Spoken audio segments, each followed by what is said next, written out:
मोदी जी ने बहुत सारी सामाजिक और राजनीतिक मर्यादाओं को तोड़ दिया है।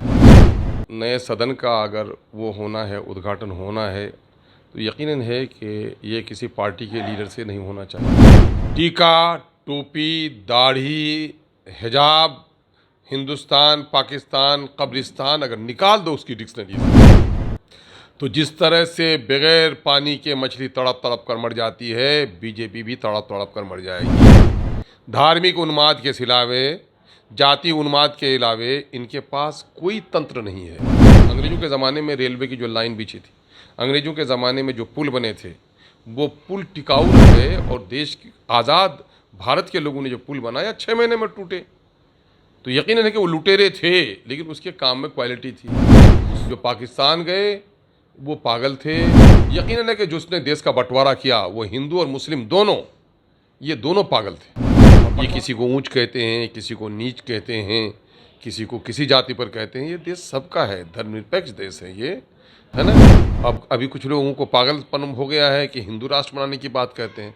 मैंने कहा खालिस्तान की जो बात करें आप उसे जेल में डालते हो। राजधानी दिल्ली में नए संसद भवन के उद्घाटन के पहले देश भर के तमाम विपक्षी दलों के द्वारा इस उद्घाटन समारोह का विरोध किया जा रहा है। एआईएमआईएम के बिहार प्रदेश अध्यक्ष अख्तरुल ईमान हमारे साथ हैं। ईमान जी, किस रूप में देखते हैं इस पूरे उद्घाटन समारोह को? देखिए, मोदी जी ने बहुत सारी सामाजिक और राजनीतिक मर्यादाओं को तोड़ दिया है और आज नए सदन का अगर वो होना है, उद्घाटन होना है, तो यकीनन है कि ये किसी पार्टी के लीडर से नहीं होना चाहिए, बल्कि देश का सबसे सर्वोपरि जो पद है वो राष्ट्रपति का है। राष्ट्रपति द्वारा इनका उद्घाटन होना चाहिए और सारे पार्टियों का भी ये कहना है कि साहब ये किसी पार्टी का नहीं है, देश का की सबसे बड़ी अदालत है, देश की सबसे बड़ी पंचायत है। इसलिए इस देश का मुखिया अगर किसी को माना गया तो राष्ट्रपति को माना गया है, प्रधानमंत्री को नहीं। इसलिए राष्ट्रपति के द्वारा इसका उद्घाटन होना चाहिए। लेकिन इस सवाल पर बिहार बीजेपी प्रदेश अध्यक्ष सम्राट चौधरी कहते हैं कि जब बिहार विधानसभा का एक्सटेंशन किया गया तो नीतीश कुमार ने उसका उद्घाटन किया, तो फिर उस शिलान्यास को तोड़ दें। भाई मैं कह रहा हूँ कि नीतीश कुमार का राज्य के अंदर जो होता है वो गवर्नर होता है। गवर्नर का मामला और राष्ट्रपति का मामला बराबर का नहीं है। राष्ट्रपति पूरे राष्ट्र का हेड है, इसलिए राष्ट्र का सबसे जो ऊंचा सदन है, अगर उसकी गरिमा को सामने में रखा जाए तो यकीनन है कि राष्ट्रपति को हक पहुंचता है। कहीं न कहीं से लोगों की ये उंगलियां उठने लगी हैं, लोग बोलने लगे हैं क्या हमारे राष्ट्रपति जी ये कमज़ोर वर्ग से आते हैं, तो कहीं इस वजह से उनकी अनदेखी तो नहीं हो रही है। सवाल यह भी उठ रहा है कि क्या नए संसद भवन की आवश्यकता थी हिंदुस्तान को? देखो अगर थी न थी, यकीनन मैं समझता हूँ कि जब बच्चा बीमार होता है तो बाप अपने नए कुर्ते नहीं सिलाता, है ना। खान पान में भी कटौती करता है, बच्चे से प्रेम होता है, और बाल बच्चों से जो बेनियाज होता है तो बच्चा बीमार हो कोई जाकर दारू पीता है। तो ये तो उनके अपने अपने अंदर के हृदय की बात है। इस वक्त देश में कॉलेजों की, स्कूलों की, मेडिकल कॉलेज की बड़ी कमी है। मैं तो देखता हूँ कि बिहार में अंग्रेज़ों के विज़न का, यकीनन है कि अंग्रेज़ों को हम गालियाँ देते हैं, अंग्रेज़ों ने जुल्म किया, लेकिन हम सारे काम उसके वो नहीं कर सकते। अंग्रेज़ों के ज़माने में रेलवे की जो लाइन बिछी थी, अंग्रेज़ों के ज़माने में जो पुल बने थे, वो पुल टिकाऊ रह गए और देश की आज़ाद भारत के लोगों ने जो पुल बनाया 6 महीने में टूटे। तो यकीनन है कि वो लुटेरे थे, लेकिन उसके काम में क्वालिटी थी। उस वक्त बना, 100 साल पूर्व पहले बना अंग्रेज़ों के ज़माने में असेंबली, और फिर वो अलग हो गया आपका झारखंड। तो ऐसे वक्त में तो काम इससे चल सकता था। उनका जो सेक्रेटरीट है और वो है, वो कहीं से भी ज़रूरत नहीं थी। लेकिन जाहिर है कि हमारे यहाँ एक शाहजहाँ गए हैं तो हर कोई शाहजहाँ बनना चाहता है।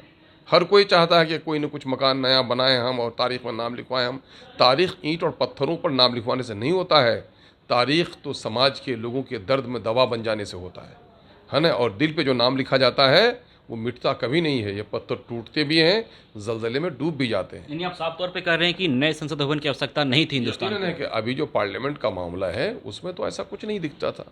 बहुत सारे लोगों ने इस बात पर बात की है कि अभी इसी से काम चलाया जा सकता था, लेकिन जब बना है तो बनने के बाद जो उसकी गरिमामयी इस हैसियत है, उसके एतबार से राष्ट्रपति जी का पहला हक बनता है। विधायक जी, एक और राजनीतिक बयान काफ़ी विवादित हो रहा है। केंद्रीय मंत्री भाजपा के वरिष्ठ नेता गिरिराज सिंह ने कहा है कि अगर हमारे पुरखों से 70 साल पहले गलतियां नहीं हुई होती तो हिंदुस्तान में मुस्लिम समुदाय के लोग रहते ही नहीं। देखिए, उनको गलतफहमी है कि लगता है कि उनके पुरखों की मीरास है भारत। हम भी मानते हैं, पुरखों को हम भी मानते हैं, लेकिन हम जाति और धर्म से जोड़कर पुरखों को नहीं मानते हैं। लाल हों, बाल हों, पाल हों, शहीद भगत सिंह हो, ये हमारे पूर्वज थे। मौलाना आज़ाद हों, हसरत मोहानी हों, है ना, ये सारे लोग हमारे ही पूर्वज थे, है ना। और इन सबों ने मिलकर देश की लड़ाई लड़ी थी। ये कौन होते हैं कहने वाले? मैं तो ये कहता हूँ कि गांधी की हत्या करने वाले और उनके विचारधारा से ताल्लुक़ रखने वाले गॉडसे के, इन लोगों के हाथों में हथकड़ी लगती, जेल में भरे रहते तो इनकी नस्लें आगे नहीं बढ़ती और देश में उन्माद पैदा नहीं होता। ये कौन होते हैं? ये देश हिंदू, मुस्लिम, सिख, ईसाई सब का बराबर का है, जो भारत का रहने वाला है। किसी को धमकाने का हक़ नहीं बनता। जो पाकिस्तान गए वो पागल थे या अक्लमंद थे, उस वक्त उन लोगों ने फैसला किया। और देश के बंटवारे का इतिहास आपके सामने में है कि देश के बंटवारे के मुजरिम जितने वो पाकिस्तानी थे, उतने ही मुजरिम हिंदुस्तानी लीडर भी थे। यानी आप कहना चाहते हैं कि जो मुस्लिम पाकिस्तान गए वो मुस्लिम पागल थे? यकीनन है कि जिसने देश का बंटवारा किया वो हिंदू और मुस्लिम दोनों, ये दोनों पागल थे। और बंटवारा करने वाले सिर्फ पाकिस्तानी लोग नहीं थे, बल्कि उसमें हिंदुस्तानी लीडर भी शामिल थे। सारी तारीख आपके सामने में है ना। इसमें कोई अब पर्दा नहीं रह गया है। बंटवारे में दोनों बराबर के शरीक थे। और ये गए एक पागल थे जिसने देश को हमारा कमज़ोर किया। लेकिन मामला यह है कि जो भारत में रह गए हैं माइनॉरिटी के लोग, वो किसी के मेहरबानी से नहीं रहे हैं, किसी के मरवत से नहीं रहे हैं, है ना। ये उनके बपोती ज़मीन थी, इनके पूर्वजों की धरती थी, वो रहे हैं यहाँ पर और वो रहते हैं। हम उनके वारिस हैं, हम रहेंगे और मेरी आने वाली नस्लें भी रहेंगी। किसकी मजाल है? हाँ, ताकतवर है कोई गर्दन हमारे काट ले, लेकिन भारत से जो हमारा आस्था जुड़ा हुआ है, इस आस्थे को कोई नहीं मिटा सकता। आप कहते हैं कि आपको हिंदुस्तान में आस्था है, लेकिन भाजपा के द्वारा एक खास समुदाय के लोगों को टारगेट किया जा रहा है, ऐसा आप आरोप लगा रहे हैं? मैं आरोप लगाऊं? अब सूरज निकल गया है और को कहे कि मैं दिन हो गया है, मैं ये सर्टिफिकेट दूं? अरे भाजपा की जन्म, भाजपा की पैदाइश, भाजपा की परवरिश, गली से लेकर तख्त तक का सफ़र इनका उन्माद पर रहा है, सामाजिक तनाव पर रहा है। खून और लाश की खेती करके लोग पहुँचे हैं वहाँ तक, और यही वजह है कि उन्माद से उनका रिश्ता नहीं टूटता।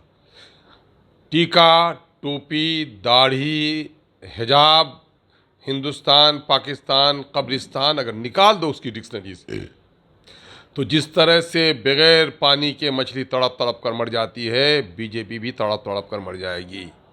धार्मिक उन्माद के सिलावे, जाति उन्माद के अलावे इनके पास कोई तंत्र नहीं है। ये किसी को ऊंच कहते हैं, किसी को नीच कहते हैं, किसी को किसी जाति पर कहते हैं। ये देश सबका है, धर्मनिरपेक्ष देश है ये, है ना। अब अभी कुछ लोगों को पागलपन हो गया है कि हिंदू राष्ट्र बनाने की बात कहते हैं। मैंने कहा खालिस्तान की जो बात करे आप उसे जेल में डालते हो, कश्मीर को अलग बनाने की बात करे तो उसमें जेल में डालते हो, और यकीनन है कि कोई पृथक राज की बात करे तो पापी है मेरी नज़रों में भी। लेकिन एक सेकुलर देश को जहाँ हिंदू, मुस्लिम, सिख, ईसाई सभी रहते हों, बौद्धिस्ट रहते हों, जैनी रहते हों, और उस देश को आप कहते हैं कि हिंदू राष्ट्र बनाएंगे? क्या है हिंदू राष्ट्र आपका? क्या है ब्लूप्रिंट आपका? कभी ला सके क्या ये हिंदू राष्ट्र में ऐसा होगा? ला दो ना, राम जी का राज ला दो ना, राम राज ला दो। राम ने खून बहाना अच्छा नहीं समझा, बल्कि आपको लगता है कि रामराज आना चाहिए? भाई, रामराज की जो कल्पना है, राम के नाम पर जो रावण का चरित्र है, यकीनन है कि वो गलत है। और राम का जो वो रहा है इंसाफ का, वो तो हर कोई कल्पना करता है कि वो रहे तो अच्छा, अच्छी बात है। आप चाहते हैं कि अगर रामराज रहेगा तो अच्छी बात है? नहीं, रामराज का जो असल कल्पना है वो रहे तो उसमें क्या दिक्कत है? मैं कह रहा हूँ कोई धर्म इंसान को लड़ने नहीं सिखाता। राम जी के पवित्र शिक्षाओं पर अगर राज चले तो हिंदू हिंदू रहेगा, मुस्लिम मुस्लिम रहेगा, सिख सिख रहेगा, उसमें क्या दिक्कत है ना। तो निश्चित तौर पर एक और जहां नए संसद भवन के उद्घाटन समारोह को लेकर तमाम विपक्षी दलों का कहना है कि इस उद्घाटन समारोह का बायकॉट किया जाए, तो AIMIM का भी यही कहना है कि इसकी अभी ज़रूरत नहीं थी। बहरहाल अगर बन गया है तो उद्घाटन महामहिम राष्ट्रपति के द्वारा किया जाना चाहिए। वहीं गिरिराज सिंह के द्वारा दिया गया बयान कि अगर हमारे पुरखों से गलतियां नहीं हुई होती तो हिंदुस्तान में मुस्लिम होते ही नहीं। तो उन्होंने साफ तौर पे कहा है कि बीजेपी सिर्फ हिंदू मुस्लिम की राजनीति करती है और इस तरह की राजनीति करने से ही बीजेपी आगे बढ़ रही है। विश्वजीत आनंद, फर्स्ट बिहार, पटना। बायोम जो है मेडिकल प्रिपरेशन का एकमात्र संस्थान जहां है complete digital classrooms, video lectures, student tracking system, library facility and 100% result oriented rankers batch. Biome, Hinoo एवं नगरा टोली, रांची।